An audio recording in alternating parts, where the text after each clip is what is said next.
बिस्मिल्लाहिर्रहमानिर्रहीम। इय्याका नअबुदु व इय्याका नस्तईन। अस्सलाम वालेकुम। लेट्स कनेक्ट शो के साथ मैं हूं असलान चांद नवाब। 40 शोबे ऐसे हैं जो रियल एस्टेट से मुंसलिक हैं। जब कभी रियल एस्टेट के शोबे पे जवाल आता है तो वो 40 शोबे भी मुतासिर होते हैं। रियल एस्टेट के शोबे में दरपेश मसाइल के हल के लिए आबाद क्या किरदार अदा कर रही है, आज इसी हवाले से बात करने के लिए हमने मदऊ किया है वाइस चेयरमैन आबाद नदीम जीवा साहब। अस्सलाम वालेकुम सर। वालेकुम अस्सलाम, बहुत बहुत शुक्रिया।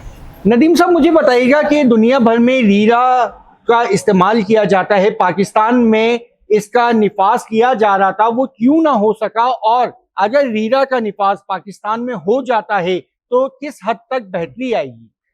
बिस्मिल्लाहिर्रहमानिर्रहीम। देखिए, रीरा का निफाज तो हो गया 2020 में और इस्लामाबाद में हुआ। ये सबसे बड़ा हमारे यहाँ जो इशू है वो ये है कि जैसे दुबई में ये नॉर्मली क्या किया जाता है कि जो बाहर से लोग आते हैं और कंस्ट्रक्शन का जो भी काम करते हैं तो उनके लिए थोड़ा उनको बाउंड करने के लिए रीरा एक बेहतर काम करता है। अब मैं आपको इसकी मिसाल दूंगा। दुबई में रीरा बहुत ज़बरदस्त काम भी कर रहा है और अच्छा काम भी हो रहा है, लेकिन वहां पर जो अथॉरिटी है वो करती ये है कि एक कंसल्टेंट यानी एक बिल्डर कंसल्टेंट हायर करता है और सारा काम एक अथॉरिटी रीरा के थ्रू हो रहा होता है। अच्छा, पाकिस्तान में हम ऑलरेडी 18 लोगों से एनओसियां तो ले रहे हैं। अब हमारे हमारे साथ एक और इदारा कनेक्ट हो रहा है, तो ना होने की वजह ये हमारा जब ऑर्डिनेंस आ रहा था तो हमारी रिक्वेस्ट उनसे यही थी कि भाई तमाम स्टेक होल्डर के जो भी इश्यूज हैं उनको रिजॉल्व किया जाए।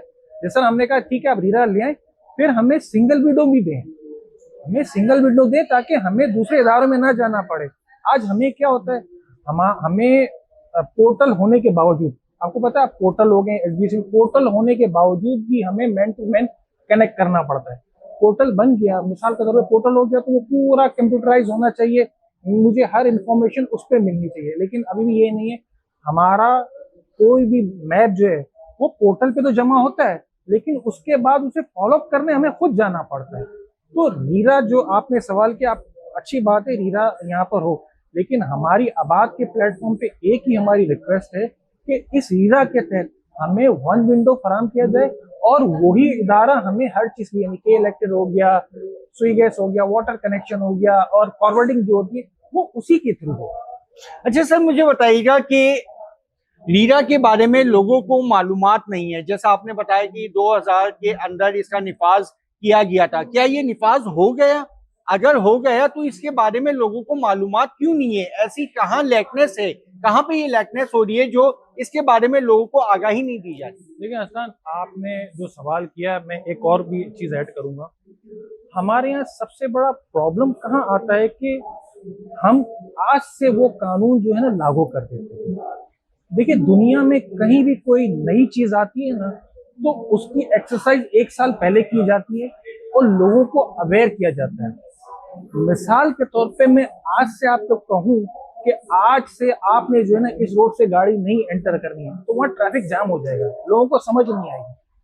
हमें तो पहले कोई भी चीज करने से पहले हमारा सबसे बड़ा मसला क्या है, हमें जो है आईएमएफ कहता है ये कर दो तो हम जो है 2 महीने बाद वो पब्लिक को कहते हैं वो करना चाहिए।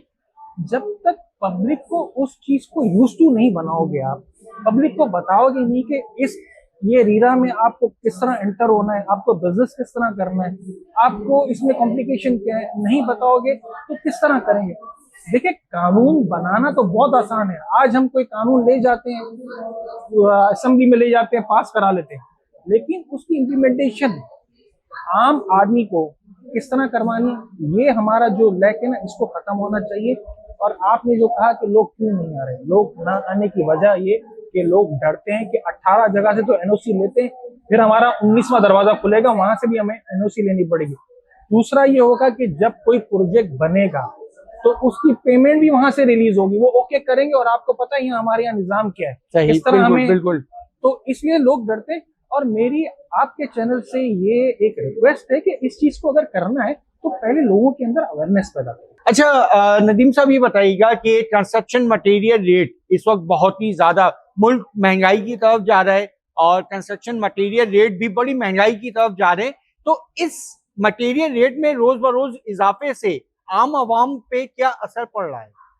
देखें अरसान, आम आवाम पे ये असर पड़ रहा है उसकी एग्जांपल इस तरह से है कि कोई भी एक, जिस तरह आपने कहा आम आदमी एक घर लेने के लिए 4-5 साल 2 साल से प्लानिंग कर रहा होता है कि मैं घर लूंगा। कोई प्लॉट ले लेता है कि यार मैं इस पे कंस्ट्रक्शन करूंगा और मेरे पास ये सेविंग है, मैं इसमें फिर जो कंस्ट्रक्शन करूंगा। आज हमारे मुल्क में क्या हो रहा है कि जो 1 साल पहले 3,500 से 3,500 रुपए कॉस्ट ऑफ कंस्ट्रक्शन हो रही थी, वो आज की तारीख में स्टील और सीमेंट के रेट बढ़ने से 5,500-6 हजार रुपए क्रॉस कर रहा है। अब आम आदमी जो जहन बनाता है कि यार मैं अपना काम इसमें करूंगा, बेचारा सेविंग भी करता है, उसका पूरा बजट ही आउट हो जाता है, वो नहीं मीट कर पाता। बहुत से एरिया ऐसे हैं जो बेचारे प्लॉट लेके बैठे हुए। अब आज की तारीख में मैं आपको शर्तिया कह सकता हूँ, वो बेचारे मकान ही नहीं बना सकते। इसमें हुकूमत को इनिशिएट लेना चाहिए। जैसे मैं आपको ये भी बताता चलूं कि हमने पिछले 2 हफ्ते से स्टील की स्ट्राइक की हुई है, जो कंटिन्यू हमारी जा रही है। सही। हम ये चाहते हैं कि वो उस रेट पे लेकर आए जिस रेट पे उनको कॉस्ट हो रही है, और जो भी उनका प्रॉफिट है 10 रुपए 15 रुपए, उसके बाद वो सेल आउट करें। देखिए बिल्डर तो क्या करेगा, बिल्डर 6 महीने बाद 8 महीने बाद कुछ भी करके अपना काम तो उसको करना है, वो क्या करेगा, वो आम पे पास ऑन करेगा ना। मिसाल के तौर पे आज की अगर 1 साल पहले जो शख्स एक अपार्टमेंट जो 40 लाख का ले सकता था, अब अगर कॉस्ट बढ़ गई तो उसकी कॉस्ट होगी 60 से 65 लाख में, वो किस तरह उसको मीट करेगा। यानी मुझे ऐसा लगता है कि अभी काफी लोग जो हमारे यहाँ घरों की शॉर्टेज है, 12 मिलियन घरों की शॉर्टेज है, मेरे ख्याल से वो शॉर्टेज बढ़ती जाएगी और लोगों का बाइंग पावर जो है वो और कम होता जाएगा। नदीम साहब, ये तो बात थी कि एक आम आवाम के ऊपर महंगाई का असर पड़ रहा है मटेरियल रेट बढ़ने पे, लेकिन ये मटेरियल रेट बढ़ने से रियल एस्टेट के शोबे को किस तरह से तबाह किया जा रहा है?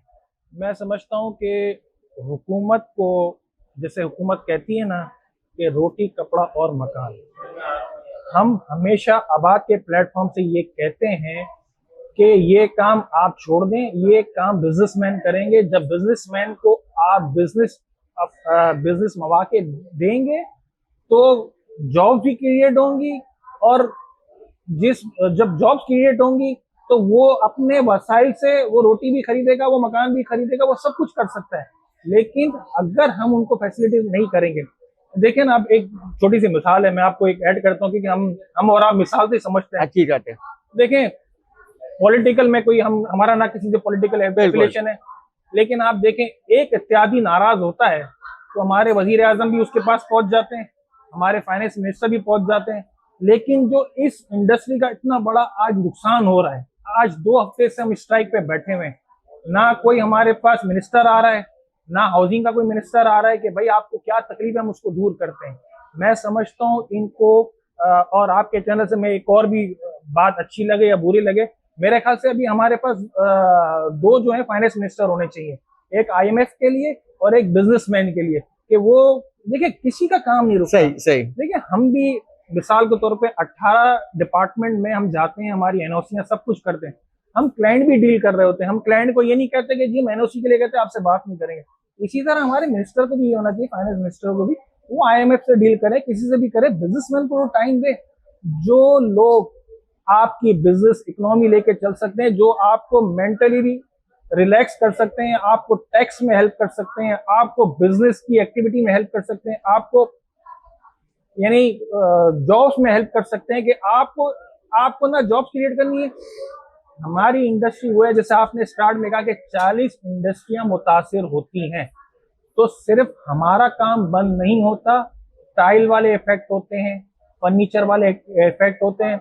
उसमें मैं ये भी ऐड करूंगा कि देखें हम और आप बहुत से नॉर्मल टाइप के लोग हैं, 15 साल 20 साल बाद घर लेते हैं, तो घर की हमारी बेगम कहती है कि मैं तो जो है वो पंखा भी पुराना नहीं लेके जाऊंगी। तो आपका इलेक्ट्रॉनिक, आपके पंखे, आपके कर्टन, हर चीज नई चीज लगना शुरू होती है घर में, और हर चीज एक्टिव, आपकी समझ लो सारी इंडस्ट्रियां एक्टिव हो जाती है। तो मैं समझता हूँ कि हुकूमत को इस पर तवज्जो देनी चाहिए, और तवज्जो नहीं, मैं समझता हूँ 20 साल का एक बिजनेस प्लान देना चाहिए, टैक्स का हो चाहे बिजनेस का हो। अभी आप समझ लें कि हम इस जगह पहुंच गए हैं कि हमें बिजनेस देना पड़ेगा लोगों को, छोटे छोटे कारोबार शुरू करने पड़ेंगे, इसके अलावा कोई हल नहीं है। नदीम साहब, आबाद को एक ऐसा दर समझा जाता है जहां तमाम बिल्डर और रियल एस्टेट के शोबे से ताल्लुक रखने वाले अफराद अपने मसाइल बयान करने आते हैं। तो मैं आपसे ये जानना चाहूंगा कि आबाद इस वक्त रियल एस्टेट के शोबे से ताल्लुक रखने वाले अफराद के लिए गवर्नमेंट के साथ मिलके उनके मसाइल के लिए क्या किरदार अदा कर रहा है, और दूसरा इसमें ऐड करूंगा कि वो कौन से पार्ट हैं जिनके ऊपर आबाद सहूलत दे रहा है रियल एस्टेट से वाबस्ता लोगों को। देखें, अगर आप आबाद की बात करें तो आबाद में हमारे जो कमेटियां हैं तकरीबन 40 to 45 कमेटियां काम कर रही होती हैं।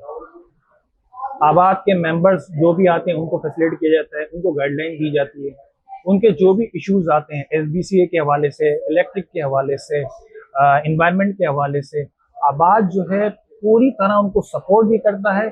और दूसरी बात यह है कि जो भी अगर कोई अलॉटीज के इश्यूज होते हैं 99% अलॉटीज के हक में फैसले किए जाते हैं, ना कि बिल्डर के हक में। अलॉटीज को फैसिलिटेट किया जाता है।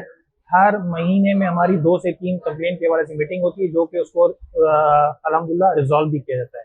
जहाँ तक आपने फैसिलिटीज की बात की, हमारे डिपार्टमेंट से मीटिंग होती रहती हैं। इसमें कंटोनमेंट हो गया, SBCA हो गया, जो भी हमारी सिफारिशें होती हैं वक्तन हम उन्हें देते रहते हैं। अभी हमने नई उनको सिफारिशें दी हैं कि FAR बढ़ाया जाए। जो भी चीज़ें होती हैं हम उनके साथ शेयर करते हैं, और हम समझते हैं कि अच्छी बात है, डिपार्टमेंट भी हमारे साथ खड़े होते हैं और हमारी सिफारिशें भी सुनते हैं। बस हमारा जो आपके उससे मेरा बड़ा रिक्वेस्ट है मेरी कि इस वक्त हम बहुत ही ख़राब हालात से गुजर रहे हैं, मईशत बहुत हमारी ख़राब है। वज़ीर आज़म को, फाइनेंस मिनिस्टर को एक्टिव होना चाहिए और तवज्जो देनी चाहिए। जी नाज़रीन, कंस्ट्रक्शन मटेरियल रेट बढ़ने से न सिर्फ रियल एस्टेट के शोबे से मुंसलिक लोगों पे असर पड़ता है, बल्कि इसका असर बराह रास्त आम आवाम पर भी जाता है। प्रोग्राम का वक्त मुख्तसर होने के बायस मुझे अब इजाजत दीजिएगा। आइंदा हफ्ते फिर मुलाकात होगी नए मेहमान के साथ। जब तक के लिए अल्लाह निगहबान।